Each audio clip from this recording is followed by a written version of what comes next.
A Guerra da Crimeia. O que foi a guerra?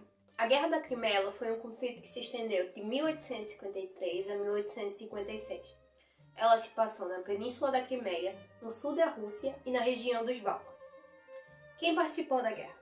De um lado tínhamos o Império Russo e do outro tínhamos o Império Otomano e a Aliança Anglo-Franco-Sarda, que era uma coligação formada entre a França, o Reino Unido e o Reino da Sardenha.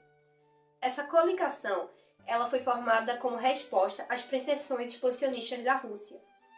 E ela também contou com o apoio do Império Austríaco. Quais eram as intenções das principais partes envolvidas? A França, de Napoleão III, pretendia restaurar o seu prestígio imperial da época de Napoleão Bonaparte. Já o Reino Unido, ele via-se na necessidade de atuar para garantir o equilíbrio do poder de estados na sociedade europeia, mesmo se necessário com o uso da força. E a Rússia, de Nicolau I, projetava-se sobre os Balcãs, movida pela ideia do pan-eslavismo, uma ideia de unificação, e pela perspectiva de ganhos geopolíticos sobre um enfraquecido Império Turco-Otomano. Em 1853, o czar Nicolau I ele se autodeclara protetor dos cristãos ortodoxos e seus lugares sagrados em Jerusalém, que faziam parte do Império Otomano. Como anteriormente os otomanos já tinham dado a proteção dos lugares sagrados à França, aos franceses, começa aí uma rivalidade entre turcos e russos. Apesar de esperar pelo apoio da Áustria, o que não se concretizou, o czar Nicolau I ele acreditava que a Rússia era forte o bastante para impor sua vontade sobre o enfraquecido Império Turco-Otomano, caso as demais potências europeias se mantivessem neutras, não se envolvessem no conflito. Mesmo após uma tentativa de apaziguamento na Conferência Emergencial em Viena em 1853, as tensões entre russos e turcos só aumentou. Com um desentendimento diplomático entre uma Rússia ortodoxa e uma França católica, as frotas do Império Russo invadiram os principados otomanos. O sultão otomano, contando com o apoio da Grã-Bretanha e da França, rejeitou as pretensões do czar e declarou guerra à Rússia. Mediante a declaração de guerra, as frotas russas derrotaram as frotas turcas na Batalha de Sinop. Após a derrota naval turca, houve uma grande comoção na França e na Inglaterra, que temiam a projeção da Rússia sobre o Mediterrâneo Oriental e sobre o Oriente Médio. Com isso, as duas declararam guerra à Rússia, entrando na guerra no ano seguinte, seguidas pelo Reino da Sardenha. Em troca, os turcos permitiram a entrada de capitais ocidentais no seu império. O conflito iniciou-se efetivamente em março de 1854. Em agosto do mesmo ano, com a ajuda dos aliados, os turcos já haviam expulsado os invasores da região dos Balcãs. Com o objetivo de encerrar definitivamente o conflito, os aliados reuniram suas frotas sobre a Península da Crimeia, desembarcando em 6 de setembro de 1854, começando ali um cerco terrestre e um bloqueio naval à cidade portuária de Sebastopol, que era a sede da frota russa no Mar Negro. Ali ocorreram diversos conflitos, como a Batalha de Balaclava, que entrou para a história da Grã-Bretanha, em que ordens confusas e vaidade de comandantes rivais fizeram com que uma brigada de cavalaria ligeira marchasse para a morte sobre o fogo cruzado de canhões russos. Mesmo com a derrota da Rússia em batalhas como a de Balaclava e Irpin, o conflito se estendeu com a recusa em aceitar os termos de paz. Apesar da imagem da imponência russa, os baixos níveis de industrialização, a falta de capital, o grande exército, mas ineficiente, a péssima capacidade logística e uma reduzida classe média se tornaram obstáculos para que a Rússia se mantivesse em uma guerra prolongada. Se no mundo pré-industrial a Rússia era uma grande potência demográfica e militar capaz de sobreviver à sanha napoleônica, no mundo industrial do século XIX, ela ficaria para trás diante das inovações tecnológicas e seu grande exército já não seria mais capaz de fazer frente à coligação anglo-francesa. Com isso, podemos ver que a arte da guerra ela seria profundamente impactada com a Revolução Industrial, e nesse quesito, tanto a França quanto o Reino Unido estavam muito à frente do Império de Nicolau I. Também podemos observar a importância das relações internacionais e da boa convivência entre países, que foram decisivas para definir o final da Guerra da Crimeia e tantas outras guerras, como também o nosso mundo atual. A Guerra da Crimeia é considerada por historiadores como a primeira guerra da Era Moderna, trazendo para dentro e para fora do campo de batalha inovações tecnológicas que permitiriam as grandes carnificinas das guerras do século XX. Mas quais seriam essas inovações? Ela é marcada por inovações. Dentre essas inovações, temos as inovações na área da informação, na área da medicina de guerra e na área da comunicação. Em destaque, irei mencionar o telégrafo, que foi o primeiro modelo óptico criado pelo francês Claude Chappe no século XVIII.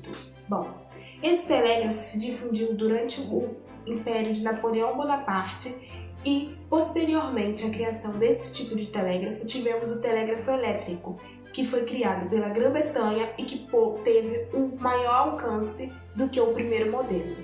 O telégrafo ele foi muito bem apoiado pelos governadores e pela polícia da época, por proporcionar maior segurança das informações. Vou destacar a figura pioneira que foi o jornalista William Russell, que escreveu sobre a Guerra da Crimeia.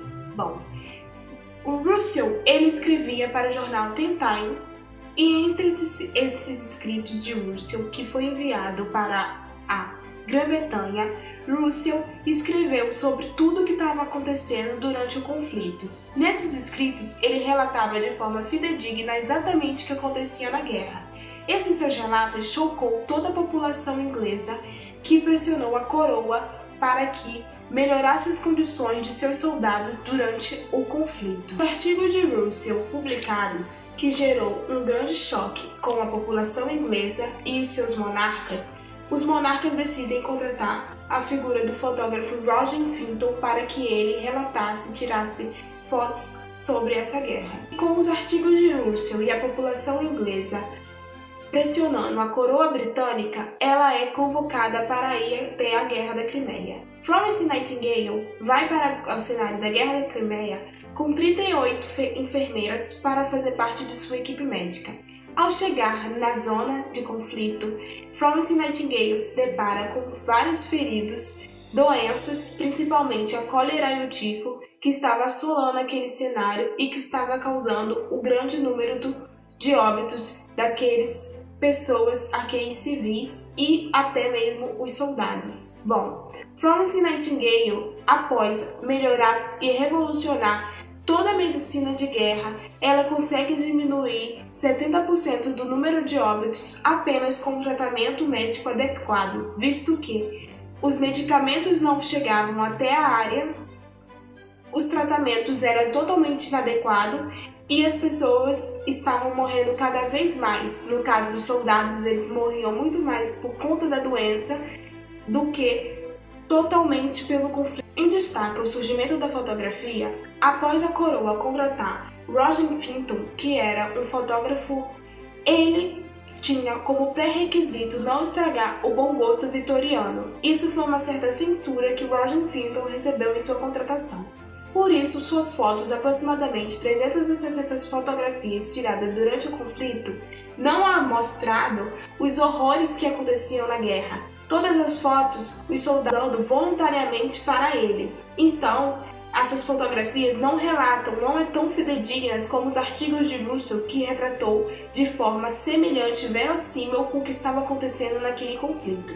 Roger Finton seguiu o conselho de não estragar o pré-requisito de Roger Finton. Ele utilizava a carroça laboratório, que era um objeto bem grande, e também a câmera, por ter sido uma câmera bem inicial, ela também era uma câmera bem difícil de ser levada à zona de conflito, por isso ele também não ia para o local de guerra, ele tirava nos alojamentos as suas fotografias. A inovação do navio a vapor. Inicialmente os navios eram feitos de madeira, agora com as novas inovações os navios passam a ser feitos a vapor. E agora passam também a não precisar da força humana. As marinhas dos Estados Unidos, França e Grã-Bretanha começam a desenvolver armamentos pesados para transportar agora nesses novos. Foi durante a Guerra da Crimeia que houve o maior teste decisivo com o uso do canhão, que mostrou para as outras nações o poder destrutivo que agora estava sendo gerado. Durante a Guerra da Crimeia, também tivemos a inovação no setor ferrovio, que inicialmente não foi criado para o transporte e locomoção de pessoas, e sim para fins militares e de medicamentos. Com as ferrovias criadas, foi possibilitada também a locomoção mais rápida e a inovação bélica.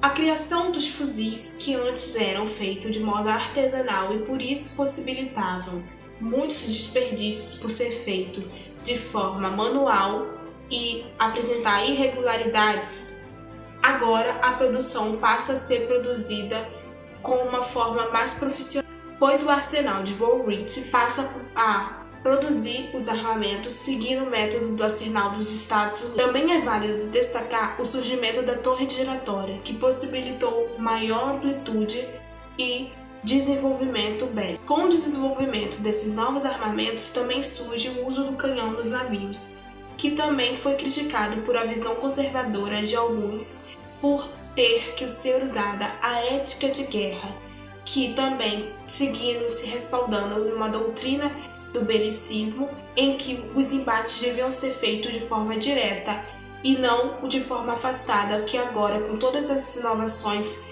não eram tão necessárias. Da Guerra da Crimeia, o czar Nicolau I falece durante o conflito e seu sucessor Alexandre II, com o intuito de evitar a deteriorização maior da economia e as perdas militares no Mar Negro e no Báltico, não se opõe ao Acordo de Paz de 30 de março de 1856, que resultou no Acordo de Paris, que findou a Guerra da Crimeia.